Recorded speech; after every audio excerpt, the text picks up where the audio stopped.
చేసినవా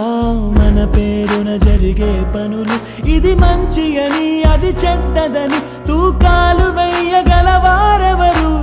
అందరికీ చివరాఖరికి తుది తీర్పు ఒక్కడే పైవాడు అవుతున్న మేలు కీడు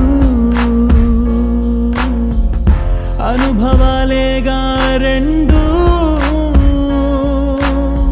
దైవం చేతి బొమ్మలేగా నువ్వు నేను ఎవరైనా